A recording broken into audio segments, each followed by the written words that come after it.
Estamos aqui no primeiro dia da jornada de preparação até a aprovação. E o assunto de hoje é direito administrativo ou poderes administrativos. Então, nós vamos caracterizar os poderes administrativos em 6 poderes. Mas o que é, né? Poderes administrativos são instrumentos usados pela administração para exercício de suas funções, ou seja, poder, dever, né, que é de exercício obrigatório. Aquilo não é meu, é a função, é da função. Então, é justamente da função do exercício. Enfim, a gente vai separar os poderes administrativos em 6 poderes, que vão ser divididos nas espécies, né? Que é o poder discricionário, o poder vinculado, o poder hierárquico, o poder disciplinar e o poder normativo. E, por último, o poder de polícia. O que a gente não pode confundir é os poderes administrativos com poderes de estados, ou seja, políticos e estruturais. Executivo, legislativo, judiciário são coisas totalmente diferentes. Então, vamos dar início aí vamos caracterizar agora o abuso de poder, né? Que a gente vai entrar em 2 pontos. No abuso de poder, ao excesso de poder, que vai ser relacionado à competência, né? É onde o agente age fora da sua competência, ou seja, ele não podia fazer. Vou dar um exemplo. Um agente penitenciário está revistando um preso e nessa revista ele agride o preso. Ele dá um tapa ou um soco no preso. Vai se chamar excesso de poder, porque ele não podia fazer aquilo. E o outro ponto é o desvio de poder, que vai ser um pouco diferente do excesso de poder, só que continua sendo abuso de poder, que é por finalidade, ou seja, fora da finalidade pública. Ele pode fazer, mas ele faz fora da finalidade. Ou seja, vou dar um exemplo. Um agente de trânsito para o carro de uma mulher e fica dando em cima dela.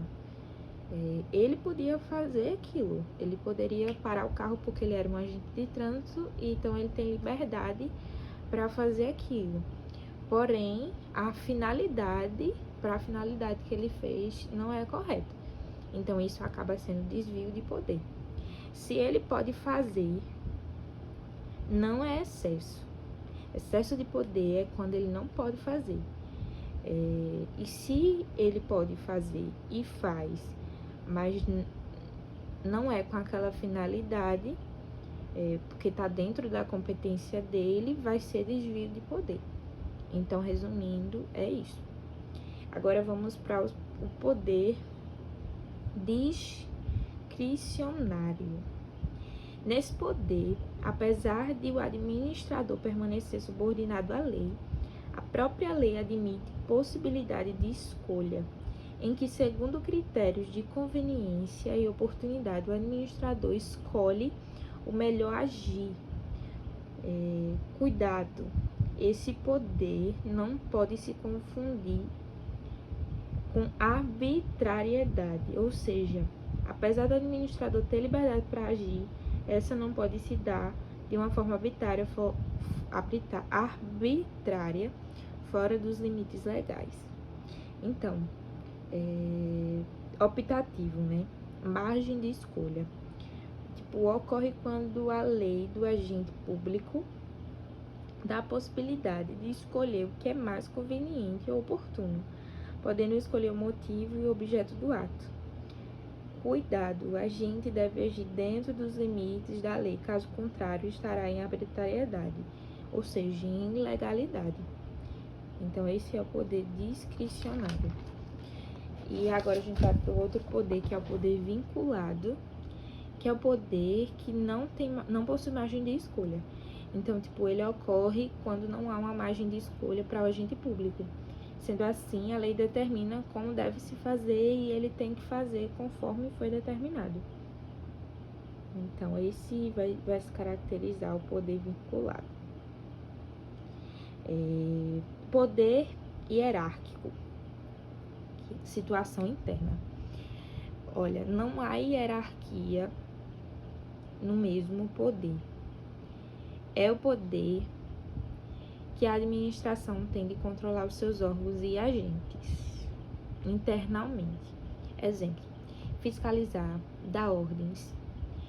Não tem hierarquia entre o PM, entre a polícia militar e a polícia civil. Então, o poder hierárquico é dentro do mesmo poder, ou seja, o poder administrativo, ele vai controlar os seus órgãos e agentes, ele não pode interferir no poder judiciário, no poder legislativo, porque ele é hierárquico, ou seja, mas ele pode delegar e avocar. Vamos agora falar a diferença de delegação e de avocação. Delegação passa o exercício de competência para outro agente ou órgão. Não é transferência, é excepcional, temporária e irrevogável. Então, é quando um agente ele passa algo que é dele fazer para outro agente. Por exemplo, ele não pode estar fazendo aquilo naquele momento, então ele vai dar a ordem para que o outro agente faça, porque ele tem autonomia para isso. E é tipo esporádico, é excepcional, temporário. Isso pode ser revogável. Ou seja, vai ser algo que vai ser expresso e escrito. E a gente vai entrar também na questão da responsabilidade, que é a responsabilidade de quem errar. Por exemplo, o agente delegou para outra pessoa fazer uma ação. Quem vai responder por essa ação, caso aconteça alguma coisa, é para quem foi delegado, é a pessoa que foi responsável, a pessoa que errou. Então, é isso. Indelegáveis: competência exclusiva, normativo, recursos administrativos. Enfim, vai existir delegação entre superior e inferior, ou seja, uma delegação hierárquica na vertical, né? Existe delegação fora da hierarquia entre pessoas e órgãos do mesmo nível hierárquico, ou seja, horizontal. E agora a gente vai falar da avocação, que ocorre quando um superior toma para si um exercício de competência de um inferior, que é apenas exclusivo entre superior e inferior. Entende? Ele vai pegar uma responsabilidade que é de um inferior dele, ou seja, ele pode chegar e falar assim: olha, me dá isso aqui que eu vou fazer. Então, isso vai se caracterizar a avocação. Poder disciplina, que é punição. Poder disciplina, poder punição, é o poder que a administração tem para punir quem tem vínculo com ela, hierárquico ou não. Exemplo, contrato, matrícula hierárquica, enfim. Quem tem vínculo com aquele órgão. Ou seja, eu sou um agente e eu tenho vínculo naquele órgão. Então, aquele órgão possui todo o direito de me punir, de me disciplinar caso eu cometa algum erro. Então, esse é o poder disciplinar.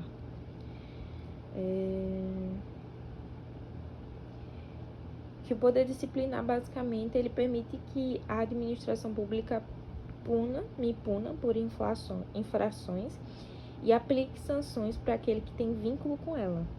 E também cuidado, porque esse poder não pode atingir particular,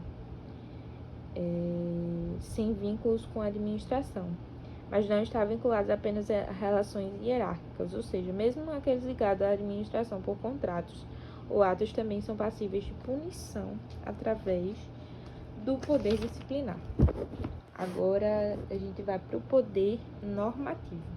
Poder normativo ou poder regulamentar, que é o poder que a administração tem de editar normas para o fiel cumprimento das leis. Observação: não inova o ordenado jurídico, não cria leis. Mas eu vou dar um exemplo: portarias, editais, resoluções, decretos. Então, isso vai ser do poder regulamentar ou normativo. E agora a gente vai para o último poder, que é o poder de polícia. A gente precisa diferenciar o poder de polícia do poder da polícia.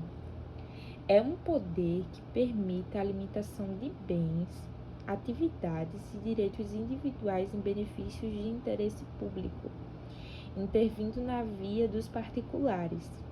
Existe um conceito que é bem abrangente no Código Tributário Nacional, que está no artigo 78.